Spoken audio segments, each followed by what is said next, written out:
Hey, and welcome to another episode of Inside the Barrel Pints.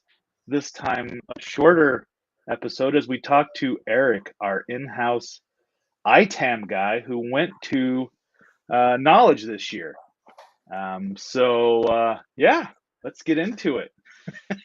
Awesome. Eric, maybe give a little introduction about yourself. Yes, tell us about Yeah. what you do. Yeah, absolutely. My name is Eric Schumann. I'm the director over the ITAM practice here at Cask, and that's all things ITAM. So hardware, software, and now the big announcement at the Knowledge this year was enterprise asset management from Eric Farrington. So, which handles your non-IT assets. So all that's within the practice. I've got a combination of functionals, that's actually done asset management in many corporate environments, as well as some really, really top talented architects that have been on the platform for a long time. So we've got a pretty good team here at Cask. Cool. I didn't even hear about that big announcement, and I went to Knowledge. Why didn't they tell that? Yeah, it was kind of a sellout session led by Eric Farrington, where standing room only, where he was talking about enterprise asset management. So you think about the things that don't show up on the network that you still need to track, biomed devices, and they kind of referenced, like the oil and energy sector, tracking stuff within that. So it was pretty interesting, highly anticipated. We get asked all the time how to track assets that, that don't have an IP, that are, not on network. So.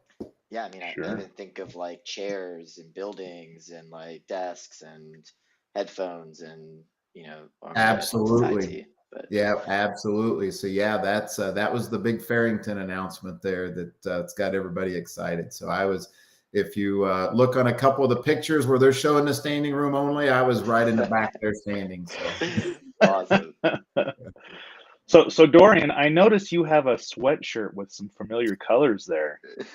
Yeah, Look at that. I think it's part of ServiceNow's also new branding. This Mhm. green is probably a little bit different.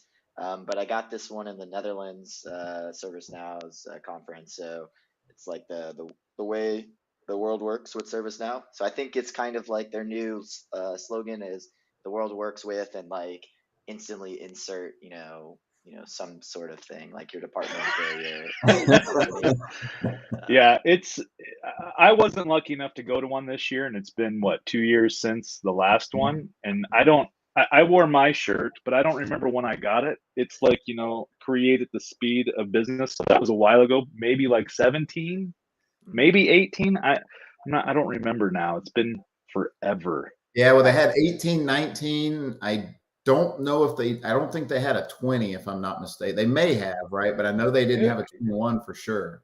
Yeah, 20 and 21, I think, were all online, weren't they? If I remember correctly. Yeah, and what was I interesting, think you're right. There was a session called Swag Swap. I don't know if that was yours, where you could you could show up with some swag and see if you could swap for other ones. I heard about that. Yeah. Did you get into it? I didn't have other swag other than I got this free hoodie, and I didn't want to give this one up, but I did go, and there was some unofficial branding that never kicked off kind of shirts, internal stuff that was kind of cool. They were doing a Jeopardy session before that where you could win, swag that never made it to market. Wow. So yeah, I don't know if I saw that. I spent a lot of time on the within the booth there at Knowledge in New York. I went to the New York one, so every waking minute that I could, I was spending some time in the booth to try to talk with different people, both ServiceNow clients, that type of thing, interact with them, because Jiminy Christmas has been forever since we've got to do that. So I wanted to soak it up as much as I could. So did you find a lot of people come by the booth? How was we did. We did. In New York, I think it was slightly under 2,000 that were in attendance at the Javits Center there. And we had a lot of people come by, both clients, as well as ServiceNow, because within the ITAM space, that was one of the number one selling products last year for ServiceNow. And there's just been this huge spike and ramp up of clients wanting to find out more not only about software asset management, but you've got the paid version of hardware asset management now that, it came out in Paris, and it's starting to gain a lot of momentum now, and a lot of people starting to follow it. So, of course, when they find out there's an ITAM person there, they want to come by and talk to us. So I definitely had a lot of activity in that space. So that reminds me of the last one in Vegas. You show up and all of a sudden there's a portal guy there. Everybody wants to talk to the portal guy. Yeah. And the clients want they really seek out that technical side of the house, right? Yeah. Even for me, I scheduled or I made sure that I got out in front of the product development teams that were there, just to kind of pick their brains a little bit. So even now as a consultant, I still seek out a lot of that technical expertise, the deep down stuff, to talk to them while they're kind of a captive audience type of thing. So yeah, for sure. So Eric, since you've been to some older ones and this new one in New York, tell us about what was good and bad about it compared to the other ones. Gotcha. Well, first off, the good is we're finally able to get out and about again, right? So that's the main thing. At least we got somebody to talk to that's three-dimensional instead of, flat right in front of us, right? So get to shake a hand. I know that's probably not good anymore, but that's, still to be able to shake a hand and talk to them. So I'd say that's definitely a pro. I would say that the people that did attend, although it was a much smaller venue, the people that did attend, I saw a lot of, this is what I really want to talk about. So they came there with some specificity and, to know that they wanted to deep dive in a lot of this stuff. So there was a lot of good questions that were being, funneled our way. Probably a con on it would have been, we just didn't get I would say the broader slice of all the people that could potentially be there for ServiceNow, because it was just so limited, right? Yeah. It was, I had to be scaled back. I know that there was some limits on how many they could send from ServiceNow, how many partners could send, because we really wanted to have more clients than anything else there in attendance. And so that kind of limited, things a little bit. But, the hopes is that we get back to the bigger conference, hopefully next year, where we get the thousands of people in there again. Yeah. But, I think that's going to happen. But either way, just being able to get out there and talk was just phenomenal. Plus we had our rooftop sessions, on Tuesday night. So the conference was actually, it was Wednesday and Thursday, right? So we all flew in on Tuesday. Wednesday night, we had a rooftop session there, and I think it was Wednesday night. I get confused on the days. So, but it was phenomenal, right? That's where we really got a lot of interaction with clients, and as well as some ServiceNow reps too. So, sure. I was going to ask. This is for either any one of you guys.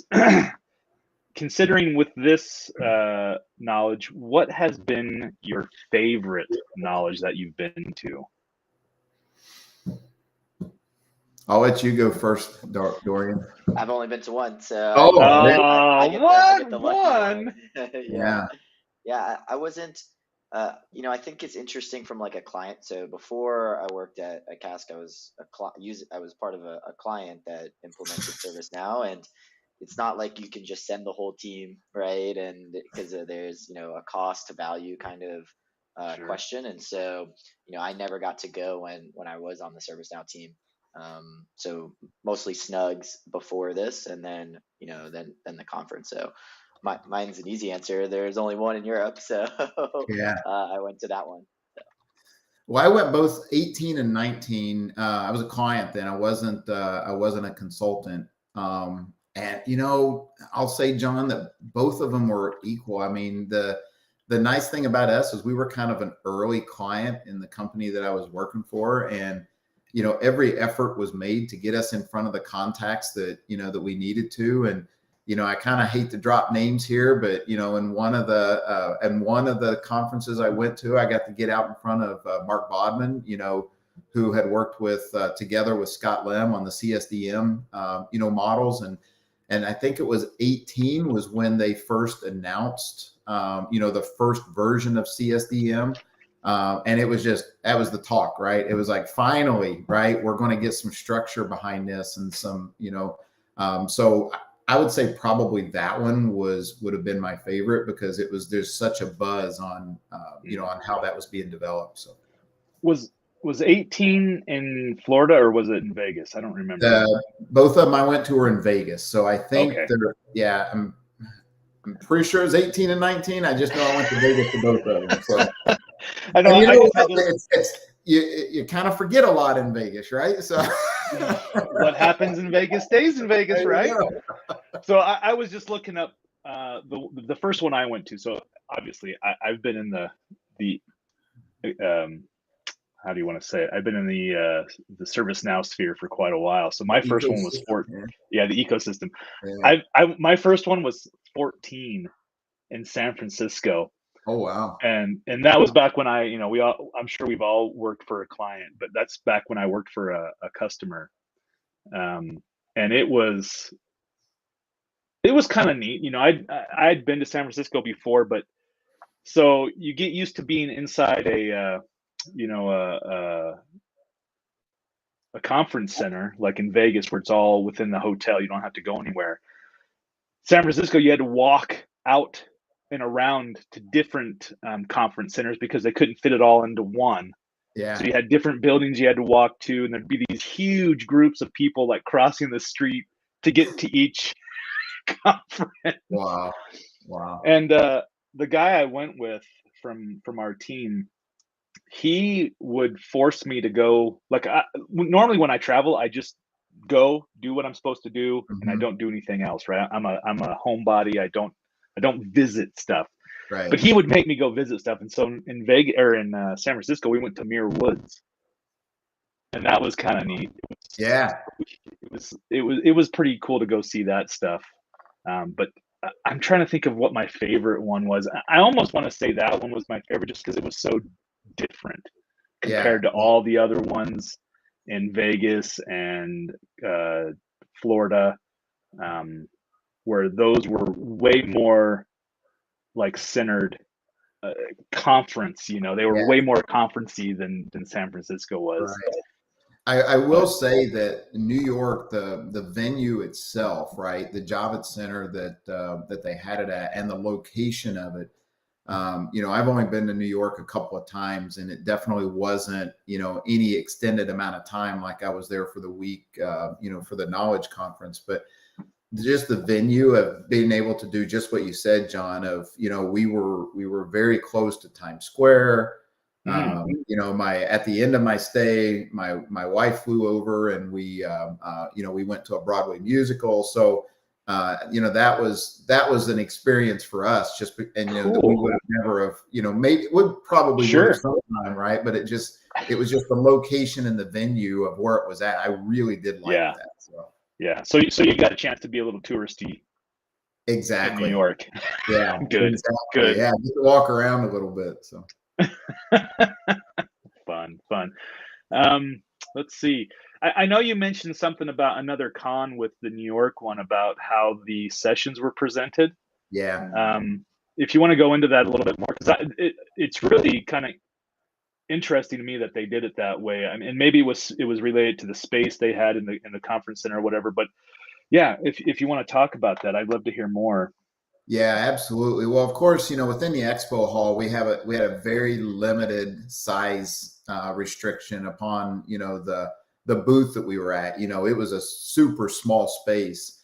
But around the expo hall there, they had sessions set up, where, like in the one that I went to that, that Eric Faring presented at, there was probably, I would say, at least 150 to 200 seats that were, right in front of a stage.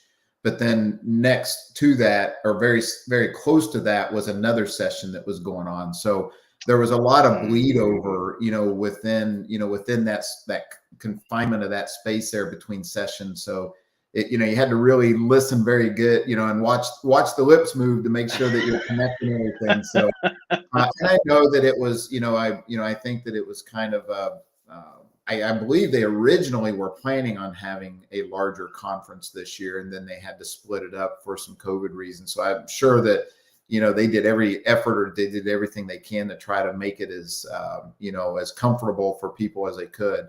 But that did present some challenges. So if you were not at a session, and you were standing in the booth, you just kind of circled around to try to figure out. And so, okay, I'm going to listen to them, and then I'm going to listen to them. So hopefully only one ear worked better, an ear worked better than the other one. So it kind right. Yeah, No. at least where in the Netherlands, it was like they did have conference rooms. So they had like the keynote in like this big hall, and then they had like smaller conference rooms, and then like they did have stuff on like the expo floor. Yeah. And there just wasn't enough space from like you couldn't get a seat, right? So you're kind of like standing, and it's just like you're in halfway through the hallway, and you're just like I'm trying to listen and see this like small screen. So there were definitely times where it was harder. But if like you went early and you sat down, like you get a seat and you just stay there for like hopefully for like 2 sessions. Yeah. And I think they did have a couple of rooms upstairs in the Java Center. I never did make it up there. I was like John and Dorian and I were talking earlier. I tried to stay, every waking minute, on the expo floor there, because that's where I saw the most interaction, right? Sessions were good, from what I could see from the agenda. There was some good client sessions that were being presented, that definitely I want to go back and listen to later on that I didn't get to. And that's probably a good thing for anybody that's listening, right? Is that those are recorded. So if you did have a difficult time hearing it, if you go listen to the recorded one, I'm sure since they were all mic'd up, it's going to be a direct recording. So you are going to be able to hear what they say much better then. So I would advise people to go download those and listen to them. Oh, let's see. As we try to wrap this up as a pint, what would be a good last question?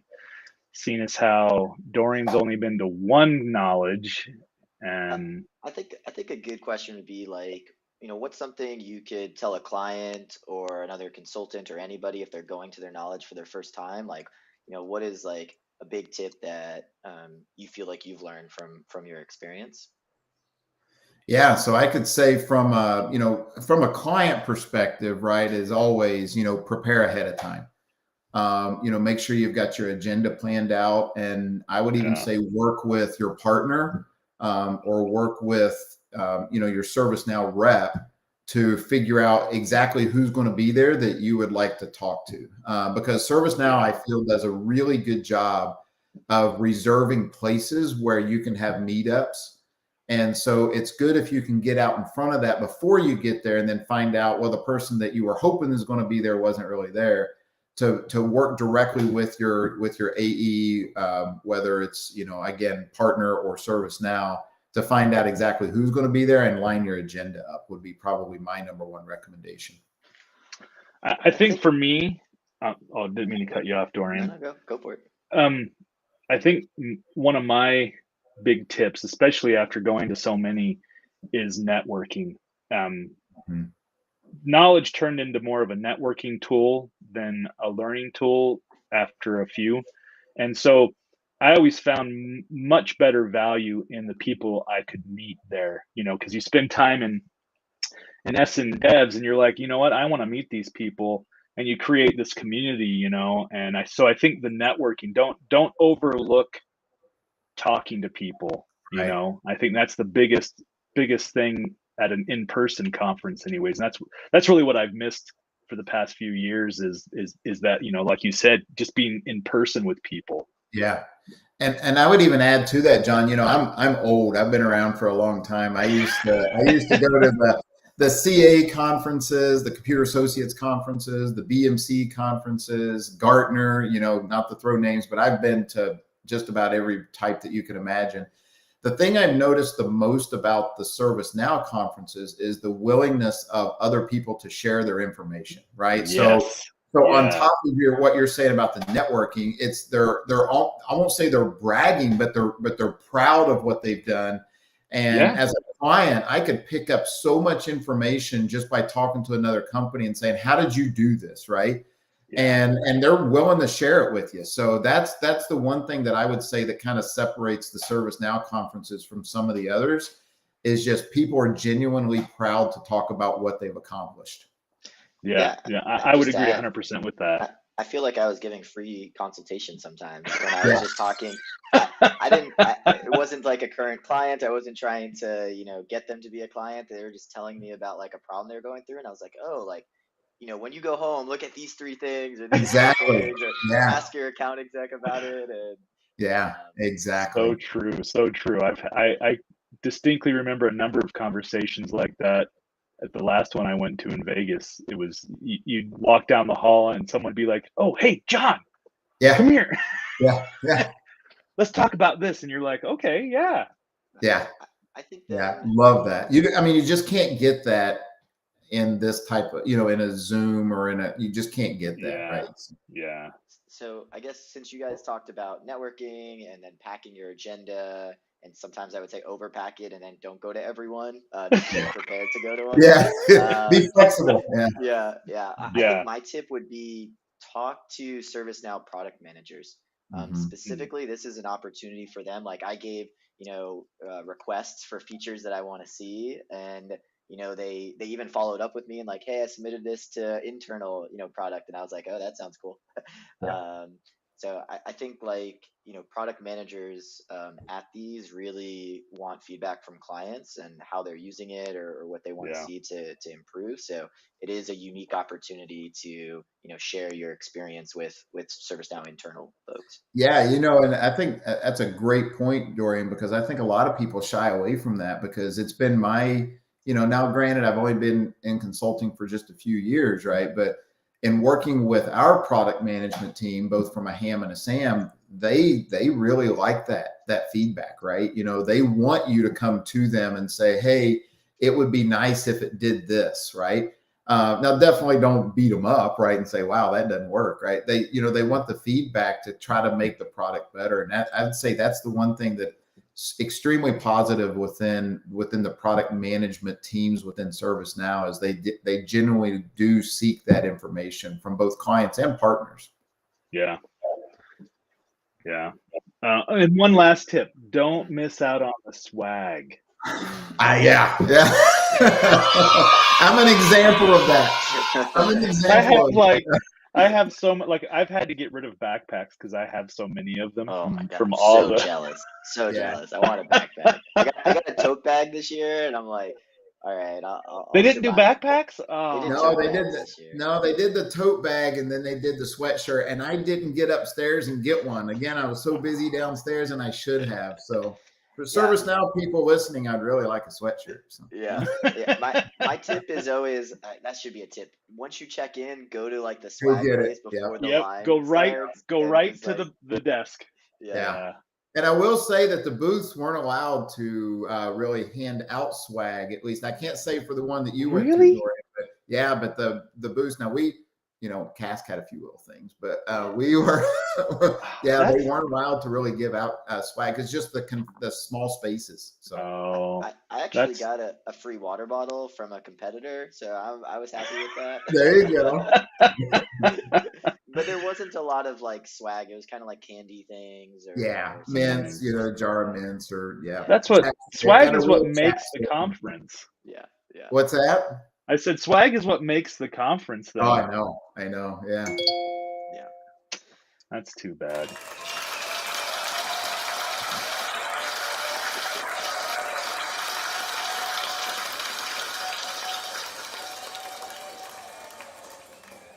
That's a long. That was a long clap. Wait for John to talk. That was a standing ovation right there. So. Got a little nervous there on that. I was like, oh, it's going too long. No one's talking. All right. Are we feeling like we had a good conversation about knowledge conferences? Top points, talk to product managers, network. And what was your point, Dorian? Pack agendas was with yes. Eric. Pack your agendas. And then swag. Don't forget about all right. And hopefully next year. I have one more question real quick. do you think they're going to continue to do these global conferences versus having, like, before in 2018, 2019, where they just had it in Vegas or Orlando or whatever, just have these huge conferences? Do you think they're going to start doing these regional ones and like actually doing these from here on out? I don't think so. I think if can't answer for them, of course, but I would imagine that maybe one North America, maybe one, overseas, kind of like Netherlands where Dorian was at. Not sure if they'll go back to the big one, just having one, if they'll, just kind of limit to, like I said, North America, whatever. I hope that they get to that, right? Because I do believe that, it did limit, just because of the like in New York, the size of the place and stuff, it did limit the number of people that can be there. And sure. So I would like to see it bigger than what it is. So I hope that we at least get to one conference in North America and one overseas. Yeah. I think EMEA is kind of like a big open market for them right now. Yeah. So I think this being the first conference, I know they'll have more here. And then I agree. I think it'll just become one North America one, and it has to be in Vegas for size. Right. Whether they do the like Australia one again, I don't know. Right. Okay. Yeah, I agree. I hope they do a single North American one, because I'd hate to miss out on, it's that networking piece. I don't want to miss people that I know. I want to see them and shake their hands. All right. Well, I know for me personally, I had clients that were going to New York and then ones that were going to Vegas. And so I had to kind of, okay, I'll go to the New York one. I'm going to miss out on the ones in Vegas. So it'd be nice if I could have them all in one place to talk to. So, yeah, understandable. All right. Well, with that, I think we're done. Awesome. Okay. We'll see you.